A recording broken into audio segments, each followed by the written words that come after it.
Capítulo 2. A antimatéria importa. Os físicos de partículas venceram o concurso da linguagem mais peculiar, e ainda assim lúdica, de todas as ciências físicas. Onde mais se poderia encontrar um bóson vetorial neutro trocado entre um muon negativo e um neutrino de muon, ou uma troca de gluon unindo um quark estranho strange, e um quark charmed, encantado. E onde mais se podem encontrar os quarks, fotinos e gravitinos. Junto com essas partículas aparentemente inumeráveis de nomes peculiares, os físicos de partículas devem lidar com um universo paralelo de antipartículas, conhecidas coletivamente como antimatéria. Apesar de sua persistente presença nas histórias de ficção científica, a antimatéria é real. E como se poderia supor, ela tende a se aniquilar imediatamente depois do contato com a matéria comum. O universo revela um romance peculiar entre antipartículas e partículas. Elas podem nascer juntas da pura energia,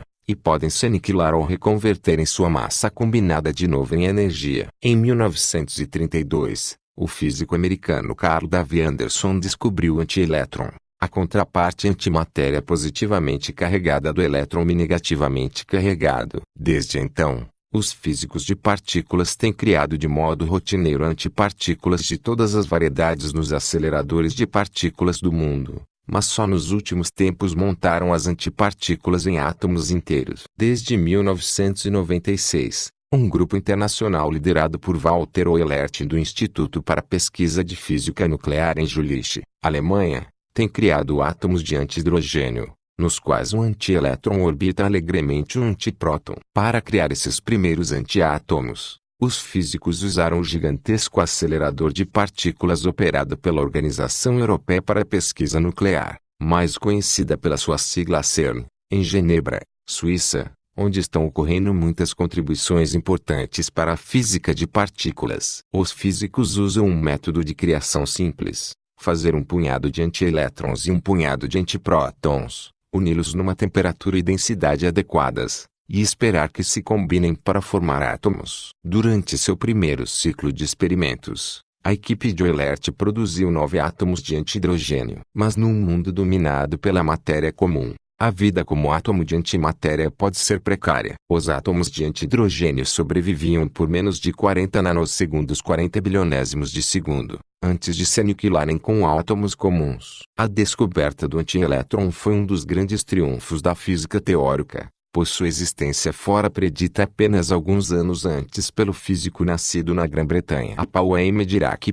Para descrever a matéria nas menores escalas de tamanho, aquelas das partículas atômicas e subatômicas, os físicos desenvolveram um novo ramo da física durante a década de 1920 com o intuito de explicar os resultados de suas experiências com essas partículas. Usando regras recém-estabelecidas, agora conhecidas como teoria quântica, Dirac postulou a partir de uma segunda solução para sua equação que um elétron fantasma do outro lado poderia ocasionalmente aparecer no mundo como um elétron comum, deixando atrás uma lacuna ou buraco no mar das energias negativas. Embora Dirac esperasse explicar os prótons dessa maneira, outros físicos sugeriram que esse buraco se revelaria experimentalmente um antielétron positivamente carregado, que se tornara conhecido como um pósitron pela sua carga elétrica positiva. A descoberta de pósitrons reais confirmou o insight básico de Dirac e estabeleceu a antimatéria como merecedora de tanto respeito quanto a matéria. Equações com soluções duplas não são incomuns. Um dos exemplos mais simples responde à pergunta: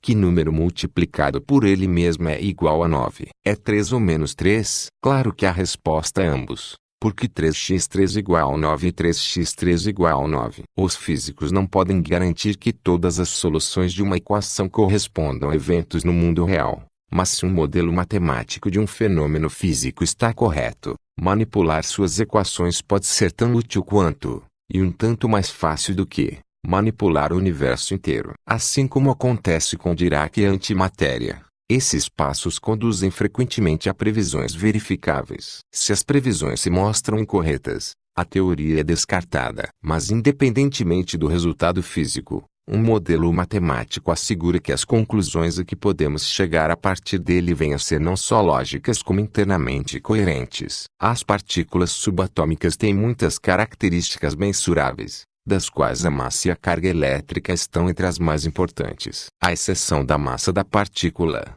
que é sempre a mesma para uma partícula e sua antipartícula, as propriedades específicas de cada tipo de antipartícula serão sempre precisamente opostas às da partícula para a qual fornece o anti. Por exemplo, o pósitron tem a mesma massa do elétron, mas o pósitron tem uma unidade de carga positiva, enquanto o elétron tem uma unidade de carga negativa. Da mesma forma, o antipróton fornece a antipartícula opostamente carregada do próton. Acreditem ou não, o nêutron sem carga tem igualmente uma antipartícula. É chamada, você adivinhou, o antinêutron. Um antinêutron tem uma carga zero oposta com respeito ao nêutron. Essa mágica aritmética deriva do tripleto particular de partículas fracionariamente carregadas, os quarks, que formam os nêutrons. Os três quarks que compõem um nêutron têm cargas de -1,3, -1,13 e mais 2,3, enquanto aqueles no antinêutron têm cargas de 1,3. 1,13 e -2,3. Cada conjunto de três quarks atinge uma carga líquida de zero, mas os componentes correspondentes têm realmente cargas opostas. A antimatéria pode aparecer a partir do nada. Se possuem energia suficientemente alta, os fótons dos raios gama podem se transformar em pares elétron-positron, convertendo, assim, toda a sua energia seriamente elevada numa pequena quantidade de matéria, num processo cujo lado da energia cumpre a famosa equação de Einstein igual a mc2. Na linguagem da interpretação original de Dirac, o fóton do raio gama chutou um elétron para fora do domínio das energias negativas, criando um elétron comum e um buraco elétron. O processo inverso também pode ocorrer. Se uma partícula e uma antipartícula colidem, elas se aniquilarão, tornando a preencher o buraco e emitindo raios gama. Raios gama são a espécie de radiação que deve ser evitada. Se conseguir manufaturar uma bolha de antipartículas em casa, você estará em perigo. O armazenamento se tornaria imediatamente um desafio,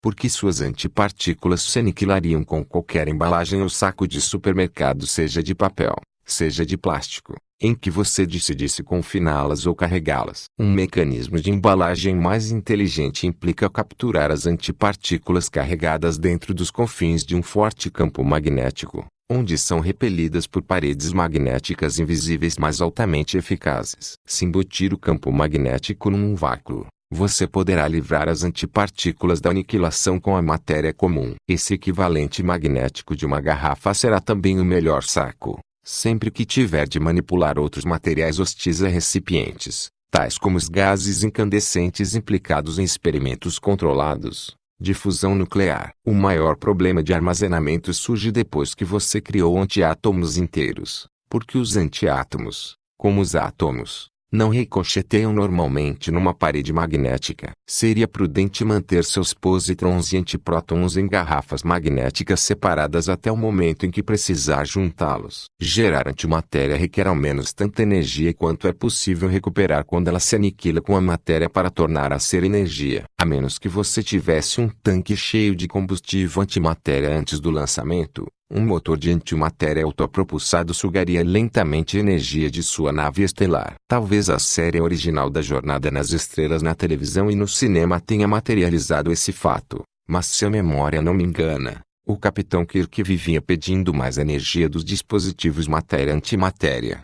Scott invariavelmente respondia com seu sotaque escocês que os motores não conseguem tirá-la. Embora esperem que os átomos de hidrogênio e antihidrogênio se comportem de forma idêntica, os físicos ainda não verificaram essa previsão por meio de experimentos, sobretudo por causa da dificuldade que enfrentam em manter a existência dos átomos de antihidrogênio, em vez de deixar que se aniquilem quase imediatamente com prótons e elétrons. Eles gostariam de verificar que o comportamento detalhado de um positron ligado a um antipróton num átomo de antihidrogênio obedece a todas as leis da teoria quântica, e que a gravidade de um antiátomo se comporta precisamente como esperamos de átomos comuns. Um antiátomo poderia produzir antigravidade que repele, em vez da gravidade comum que atrai. Toda a teoria aponta para a última possibilidade, mas a primeira, se provasse ser correta, ofereceria novos insights surpreendentes sobre a natureza. Em escalas de tamanho atômico, a força da gravidade entre duas partículas quaisquer é imensuravelmente pequena. Em vez da gravidade,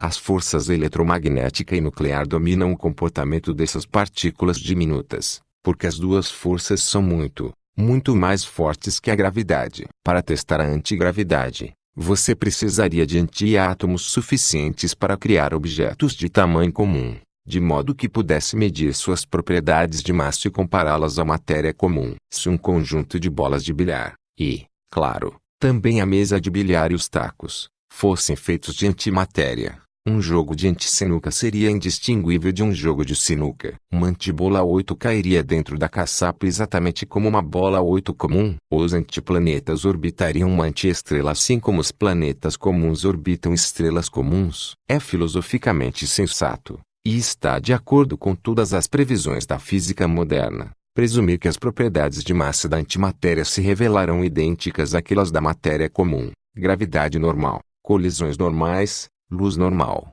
e assim por diante. Infelizmente, isso significa que se uma antigaláxia estivesse vindo na nossa direção, numa rota de colisão com a Via Láctea, continuaria indistinguível de uma galáxia comum até ser tarde demais para tomar qualquer medida defensiva. Mas esse destino temível não pode ser comum no universo atual, porque se, por exemplo, uma única antiestrela se aniquilasse com uma única estrela comum, a conversão de sua matéria e antimatéria em energia de raios gama seria repentina, violenta e total. Se duas estrelas com massas semelhantes à do Sol, cada uma contendo 1057 partículas, colidissem em nossa galáxia, sua fusão produziria um objeto tão luminoso a ponto de gerar temporariamente mais energia que o total energético de todas as estrelas de 100 milhões de galáxias e nos fritar num fim prematuro. Não temos nenhuma evidência convincente de que tal evento jamais tenha ocorrido em qualquer lugar do universo. Assim, segundo nosso melhor julgamento, o universo é dominado pela matéria comum, e tem sido dessa maneira desde os primeiros minutos depois do Big Bang. Por isso, a total aniquilação por meio de colisões matéria-antimatéria não precisa estar entre nossas principais preocupações de segurança em nossa próxima viagem intergaláctica. Ainda assim, o universo parece agora perturbadoramente desequilibrado. Esperamos que partículas e antipartículas sejam criadas em igual números, mas encontramos um cosmos dominado por partículas comuns, que parecem estar perfeitamente felizes sem suas antipartículas. Será que bolsas ocultas de antimatéria no universo explicam o desequilíbrio? Uma lei da física foi violada ou havia em funcionamento uma lei desconhecida da física? Durante o universo primitivo, sempre inclinando a balança em favor da matéria sobre a antimatéria? Talvez nunca saibamos as respostas a essas perguntas, mas por ora, se um alienígena pairar sobre o gramado na frente de sua casa e estender um apêndice como um gesto de cumprimento, atire nele sua bola 8 antes de se tornar amigável demais. Se o apêndice e a bola explodirem, o alienígena é provavelmente composto de antimatéria. Como ele e seus seguidores reagirão a esse resultado, e o que a explosão fará com você, não precisa nos deter aqui, e se nada desfavorável acontecer, você pode prosseguir com segurança e conduzir o novo amigo para seu líder.